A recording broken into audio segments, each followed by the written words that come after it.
decision. One of the most intense rivalries through the years of the U.S. Shidokan Open has been between Marco London and Frederic Aguilar. It has been London who has won this title twice over Aguilar, and in 1995 these two met one more time. Each year Aguilar has looked better and better here in round one from their 1995 fight, and it seems like Frederic Aguilar is out to finally win the title once and for all. He's trying to go after his nemesis here in Marco London. A bad cut to the nose hurt Aguilar in 1993. He was more improved in 1994, but so was London. And now here he is again. A takedown, but no points scored. Aguilar looks very fresh. He looks very focused, but Marco London has had 3 years of that coming into this. And so as Aguilar improves, he hopes that London hasn't gone up the same way. And sometimes there are just certain people in your way that they just have your number, and Aguilar is trying to avoid having to say that about London. I think Marco London would be the first to say that Frederic Aguilar has made him a better fighter. Knowing in all likelihood he would be meeting Aguilar in the finals, London has had to take that into consideration for his training. Very aggressive is Marco London with that roundhouse kick and the miss, and he goes down. No points scored.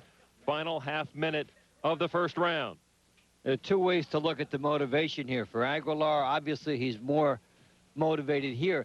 But for London, now he knows he's beaten this guy twice. And you start to believe in this type of a matchup that you own it. And if you're Aguilar, you figure you have to bring something different to the table. And London has to figure out what that is. Again, the trademark punches to the chest and stomach from Marco London that can be so effective.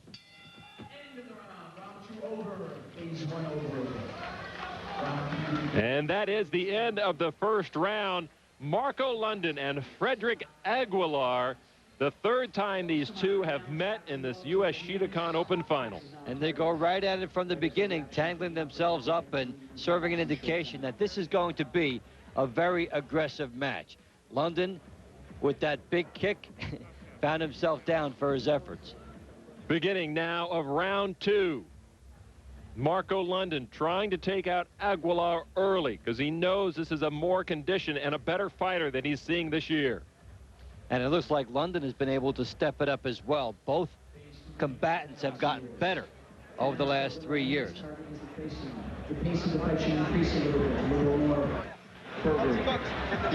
Aguilar just hanging on to the very aggressive London.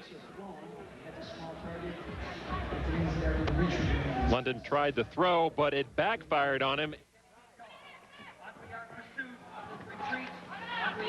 They're 6 rounds too early for that. They are indeed. They can do that at the end. The final 3 rounds, you do see a lot of that. And there, a takedown by Aguilar on London. Aguilar showing some improved techniques. London continues to be calm as he's been as far as his demeanor. He's still very aggressive, but in the 3 years that we've been watching, the 3 bouts here, he's never lost his composure. Aguilar now with a different tactic than we have seen in the past. He is the one who is coming forward, but still London is able to dish out the punishment. And London very patient here. He's going to the body, figuring he can wear out Aguilar for later, setting himself up with a strategy for a long bout.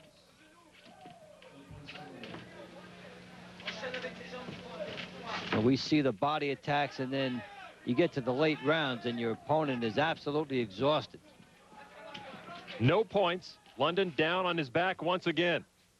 Perhaps the dominance that we have seen of Marco London over Frederic Aguilar has come to an end. Final seconds of the second round. And that does end the second round, and a good round it was for Aguilar. And Marco London knows it better than anyone else. Into the corner with Frederic Aguilar. A look back. Good moments for both.